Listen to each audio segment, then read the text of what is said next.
Bonsoir à toutes et à tous et merci de rester fidèles au programme du soir. C'est nous votre bienvenue dans Regard croisé, le 3e numéro de cette semaine. Encore 4 sujets à aborder avec nos invités. Nous parlerons d'abord de la République démocratique du Congo, plusieurs hauts gradés de l'armée arrêtés. Notre deuxième sujet concerne la Guinée-Bissau, un coup d'État emporte Umaru Sissoko Embalo. Troisième sujet, nous parlerons du Mali, 82 citernes d'hydrocarbures offertes par le Niger. Puis nous terminerons bien évidemment par un sujet qui concerne aussi le Togo, sommet UAU, la stabilité africaine conditionne celle du monde. Une déclaration de Faure Gnassingbé est analysée avec nos invités. Et pour en parler ce soir, 2 invités pour le moment sur ce plateau. Avec moi, Robert Kossigan, à côté, vous êtes analyste politique et président de l'AJD Alliance Jeunesse Développement. Bonsoir Robert et bienvenue. Bonsoir docteur, bonsoir Niwa TV, bonsoir à tous les téléspectateurs de Niwa TV qui nous suivent de partout le monde. Je voudrais saluer mon frère Credo et l'ambassadeur des pays sahéliens qui est en route.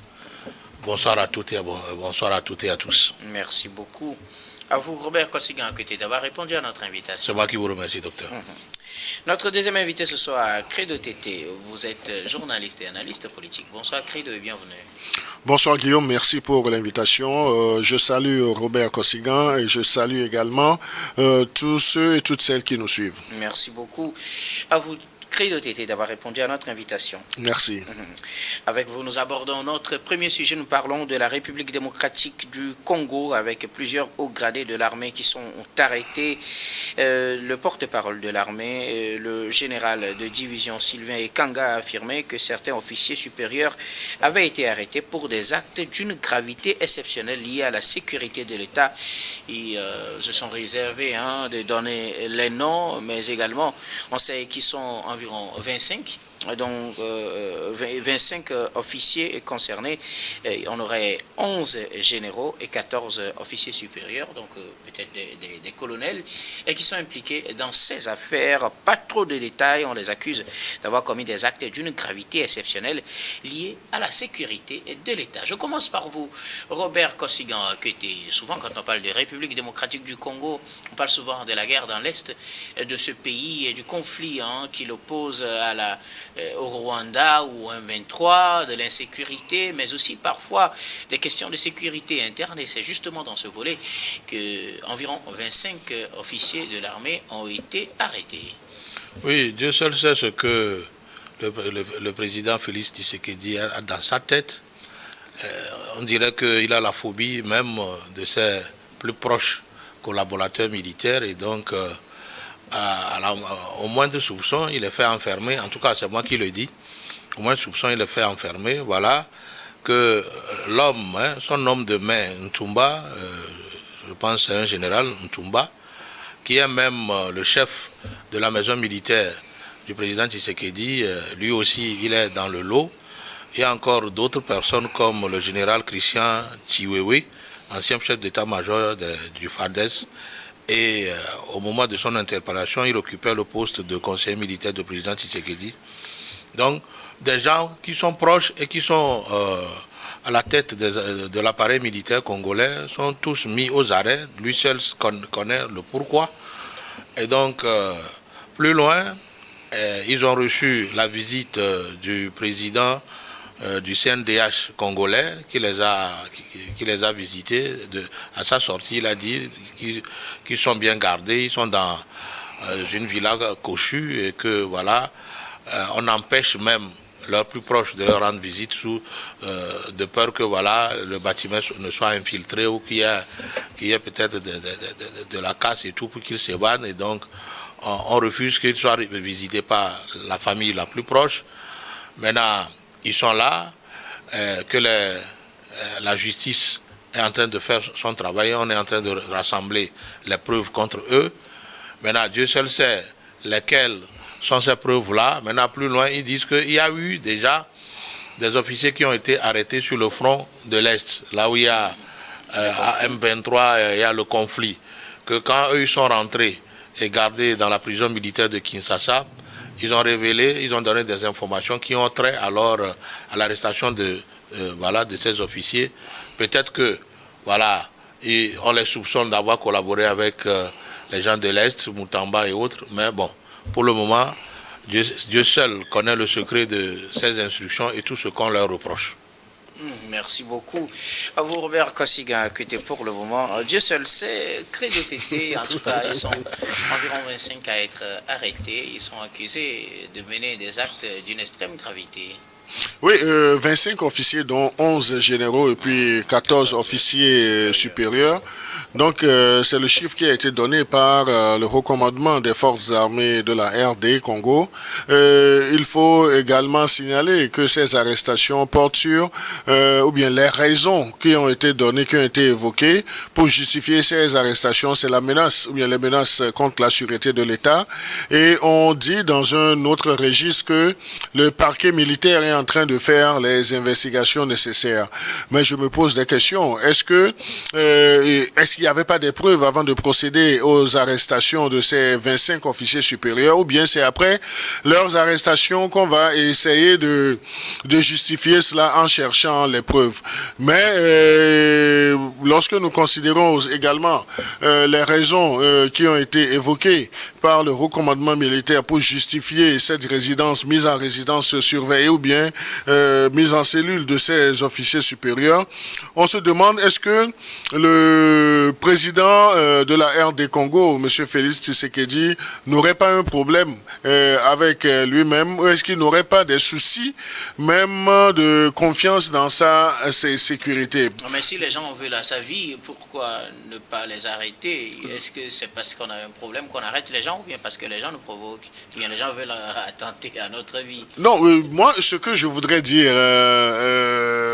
l'argument, bien le développement que je voulais faire, c'est que on a comme l'impression que le président Félix Tshisekedi a des soucis en matière de sécurité. Donc là, c'est vrai, donc on dit toutes les arrestations qui se font ont toujours des mobiles assez sérieux.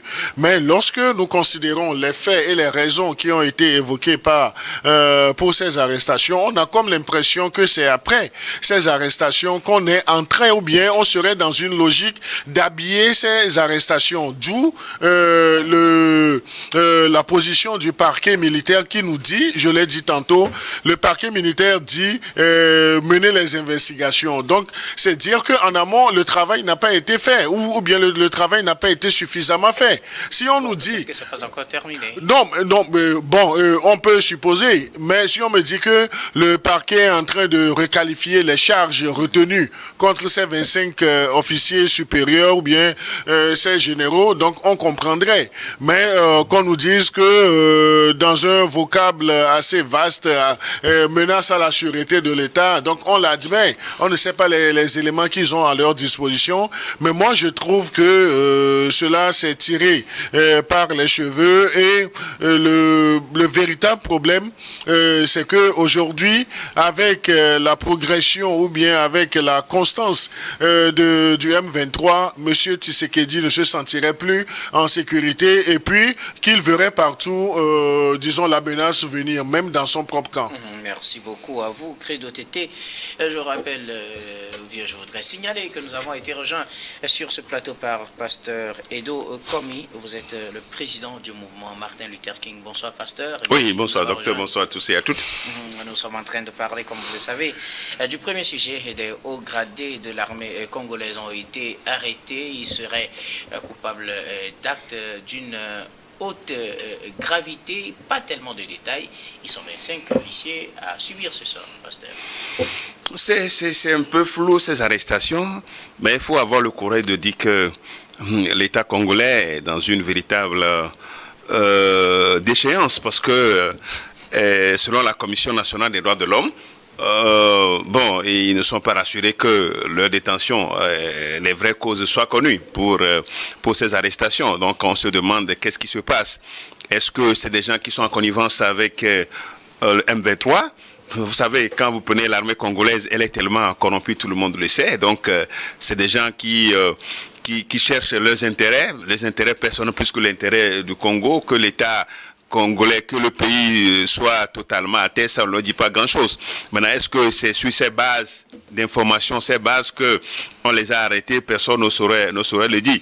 Et les organisations de la société civile s'inquiètent même de leur état de détention. Bon, donc, c'est dire que aujourd'hui pour Tshisekedi, je crois que il faudrait plutôt travailler pour sécuriser le pays. Maintenant, c'est hauts gradés, en principe, qui sont chargés aussi au même moment de contribuer à la sécurisation du pays, serait-il en défaillance totale ou bien on les accuse peut-être de fomenter, peut-être d'organiser une déstabilisation du pays. Bon, les raisons ne sont pas totalement claires et beaucoup de personnes peuvent se poser la question comme nous le faisons ici sur ce plateau.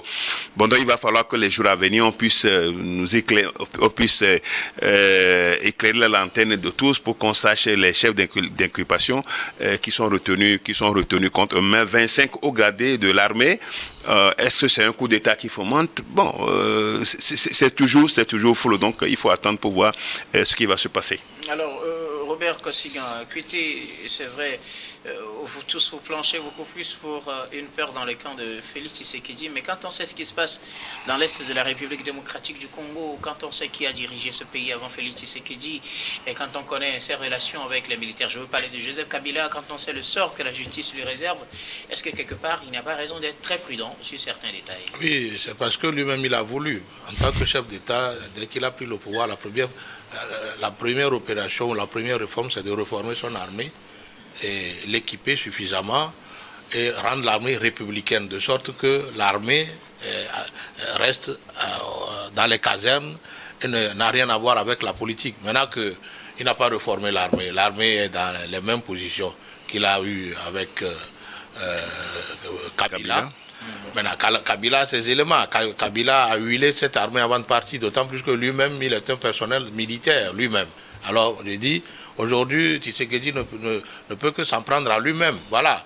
Maintenant que vous êtes parti toucher le chef, l'un des chefs militaires, qui est Kabila, qu'on a condamné à mort, juste parce que, voilà, vous soupçonnez sa proximité avec M23. Alors, vous savez qu'il a plus d'éléments dans l'armée que vous. Il doit avoir peur de tout le monde. Il a cette phobie-là qui ne doit pas normalement être. Moi, je dis souvent que si vous n'êtes pas capable, comme Feu Adema le dit, si vous n'êtes pas sûr d'abattre le buffle par un seul coup tiré, il vaut mieux ne pas alors attenter à sa vie. S'il n'est pas sûr d'abattre Kabila, il ne doit pas chercher alors à le faire condamner. Parce que justement, il a ses pions dans l'armée qui travaillent avec Tshisekedi et c'est ça qui constitue sa phobie d'aujourd'hui, sa faiblesse. Alors, soit il fait une chose, il finit son mandat et il dégage et il oublie cette affaire de deuxième ou troisième mandat et un autre président viendra mettre de l'ordre au Congo. Oui, pasteur, vous voulez ajouter quelque chose? Non, c'est dire que justement, il a touché un point aussi important parce que l'armée là est acquise à la cause de Kabila. C'est Kabila, c'est l'armée de Kabila. Et donc, quand Tshisekedi est venu, il n'a pas su réformer l'armée. Donc, il a gardé les mêmes personnes et qui peut facilement retourner contre lui. Surtout que le chef Kabila a été condamné à mort. Donc, voilà, aujourd'hui, ça devient un véritable gros détanglement pour Tshisekedi. Et est-ce qu'il pourra finir son mandat avec l'arrestation de ces généraux, puisque ces généraux doivent avoir encore leur troupe, leur troupe derrière. C'est des généraux. Quand on parle d'un général, mais c'est des gens qui ont des troupes derrière. Donc, qu'est-ce qui va se passer? Je crois que Tshisekedi a raté la côte depuis qu'il a été élu. Il aurait pu réformer l'armée là, l'équiper et la rendre républicaine pour pouvoir agir suffisamment contre les rebelles qui sévissent de l'autre côté. Il n'a pas pu aujourd'hui. Les généraux là auraient certainement des relations avec ces rebelles, pourraient même se communiquer. Bon, donc, c'est très difficile pour l'équation devient très compliquée pour Tshisekedi ces derniers jours. Merci beaucoup à vous tous pour vos contributions. Nous allons marquer la première pause, puis on reviendra tout à l'heure pour la suite de cette émission.